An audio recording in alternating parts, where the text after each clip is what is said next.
It's Tuesday morning. Your 7-year-old is still in pajamas. You've already asked twice for them to get dressed. Once nicely, once with a warning. Now you're on round 3, and your voice is getting louder. Finally, they move. You got compliance. But here's the uncomfortable truth. You just taught your child that your words don't matter until you're angry. Meanwhile, across the world, Japanese first graders navigate subway systems alone. They manage their belongings without reminders. They complete tasks without supervision. And no, it's not genetics. It's not some cultural secret. It's one powerful principle that completely reframes how we think about raising responsible kids. And you can start using it today. Let me guess how your morning went. Get dressed. Nothing. I said get dressed. Still nothing. If you don't get dressed right now, we're leaving without breakfast. Now they move. You think you won. But what did they actually learn? That instructions only count when you're frustrated. That they should wait for escalation before taking action. Every time you repeat yourself, you're accidentally teaching them they don't need to listen the first time. Every time you have to get louder to get movement, you're reinforcing that they should wait for your stress, not develop their own internal drive. And here's what really hurts. You're doing everything the parenting books told you to do. Clear expectations, logical consequences, consistent follow-through. But tomorrow morning, you'll be repeating the exact same cycle. Because external control, threats, bribes, countdowns, activates the stress response in your child's brain. Their thinking brain, the prefrontal cortex, actually goes offline. They're not learning self-management, they're learning to react to pressure. The second you leave the room, the second there's no consequence, everything falls apart. Because they've never had to regulate themselves. Here's something that might surprise you. Obedience and self-discipline are completely different things. When a child obeys, they follow instructions because of external factors, your presence, your authority, the threat of consequences. But when a child has self-discipline, they manage themselves from the inside. Even when you're not watching, even when there's no reward waiting, even when it's inconvenient. Think about Japanese elementary students. They walk to school independently through crowded streets. They clean their own classrooms daily without adult supervision. They serve meals, wash dishes, return lost items they find. No sticker charts. No, if you do this, you get that. No one's standing over them enforcing rules. They just do it. Now, before you say, that's Japan, my kid is different, stop. This isn't cultural mysticism. This is neuroscience. This is how all human brains build genuine self-control.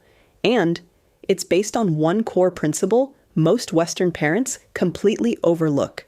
The principle is called Shitsuke. It's written with 2 characters, body and beauty. The direct translation is teaching the body, not controlling behavior, not forcing obedience, but teaching the body to regulate itself. Think about it like building strength. You can't get stronger by watching someone else lift weights. Your muscles have to do the work. Through repetition, through practice, through actually experiencing the load. Self-discipline works exactly the same way. You cannot build self-regulation by constantly regulating for your child. They have to practice it. Their brain has to encode it through experience. Their body has to learn the patterns. That's the rule. You don't command discipline. You cultivate it. So what does this actually look like in daily life? Shitsuke rests on 4 essential pillars. The 4 pillars. 4 to 630. Pillar 1. Routine as brain architecture. Japanese children don't receive a constant stream of individual commands. They follow established daily sequences. Morning sequence, after-school sequence, evening sequence. Here's what happens neurologically. When a routine repeats consistently, the basal ganglia, the brain's habit center, creates automatic neural pathways. Your child's brain stops asking what's next because it already knows. The behavior becomes unconscious, self-initiated. The routine itself becomes the reminder, not you. Pillar 2, real responsibility. Japanese children are given genuine tasks that meaningfully contribute to their household or classroom. A 3-year-old carries their own belongings. A 5-year-old folds towels. A 7-year-old prepares simple meals. But here's the critical part. These aren't chores, assigned as punishment or tasks done for praise. These are contributions. The child is needed. The child is capable. The child matters. When children feel genuinely needed, they rise to meet the responsibility. Because humans, even tiny humans, are fundamentally wired to seek competence. We want to feel capable. We want to master skills. We want to matter. Pillar 3. Modeled calmness. In Japanese classrooms, teachers rarely raise their voices.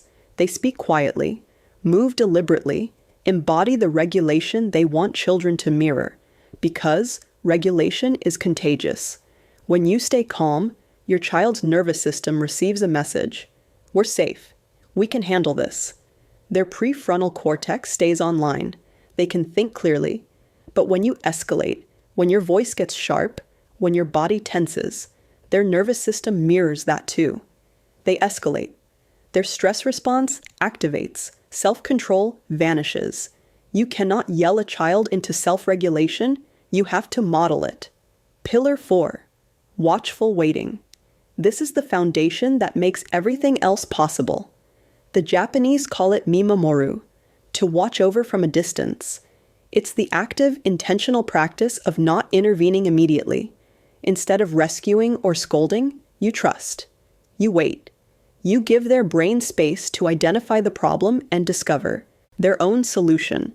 This builds real problem-solving capacity, not through lectures, through the parent's patient trust. Here's what this looks like in practice. A student forgets their notebook. In most classrooms, the teacher either scolds them or hands them paper. Both responses teach the same lesson. Someone else will handle this. But in a Japanese classroom, the teacher notices, says nothing, waits. The student realizes the problem, looks around, quietly asks to share with a classmate, makes a mental note. The next day, they remember. Not because of punishment, not because of praise, because they experienced the natural consequence and solved it themselves. Their brain encoded the lesson. So how do you actually implement this at home? Let me give you 3 concrete steps. Step 1. Build predictable sequences. Stop giving individual instructions every morning. Create a visual routine chart. Pictures for younger kids, words for older ones. Wake up, bathroom, dressed, breakfast, backpack. Here's the key. You don't narrate it. You don't remind. The chart is the cue. When they wake up, they check the chart. They follow the sequence. Within 1 to 2 weeks, their brain automates it. Why? Because predictability reduces resistance. When the brain knows what's coming, it doesn't fight. It prepares. Step 2. Transform commands into ownership questions. Instead of put your shoes on, try what's next in your routine. Instead of clean your room, try your space needs attention. What's your plan? I know what you're thinking. That sounds too soft. They should just listen. But watch what happens. A child leaves their lunchbox in the car. Typical response. Go get your lunchbox, you need it. Ownership approach. What do you need for school? The child pauses, thinks, my lunchbox, it's in the car. And they go get it. No argument, no resistance, no reminder. Here's why. Commands trigger reactive mode. They comply or resist, but they're not thinking. Questions activate the prefrontal cortex. They become the agent of their own behavior. Step 3. Model, don't instruct. When it's cleanup time, don't announce it. Don't remind. Just quietly start cleaning. Watch what happens. 9 times out of 10, your child will join you. Not because you commanded it, because you modeled it. Children learn far more from what we do than what we say. Their mirror neurons literally copy our actions, our emotional states, our energy. Japanese parents don't lecture about responsibility. They embody it, and their children absorb it. You might be thinking, but my child is strong-willed. This gentle approach won't work. Here's what research shows. Strong-willed kids don't resist discipline. They resist being controlled. When you give commands, they push back, not because they're defiant, but because their brain craves autonomy. And here's the beautiful part. That same trait that makes them resist your control makes them exceptional self-regulators once they feel ownership. Give a strong-willed child a routine chart and say, "This is your routine. You manage it." Watch them become the most responsible person in your household. Or maybe you're thinking, "I don't have time for charts and all this setup." I understand. You're exhausted. You're managing everything. But here's the truth. The time you invest now building these habits will save you countless hours of reminding, negotiating, and battling later. Right now, you're spending energy managing your child's behavior. With Shitsuke, you invest time once. Then your child manages themselves. That morning scene we started with, the pajamas, the resistance, the escalating voice, doesn't have to be your reality. You don't have to nag through every day. You don't have to yell your way to cooperation. Because discipline isn't something you force onto your child. It's something their brain learns through repetition, through responsibility, through your modeled calm, and through the space to solve their own problems. That's Shitsuke. And it works because it aligns with how children's brains actually develop self-control.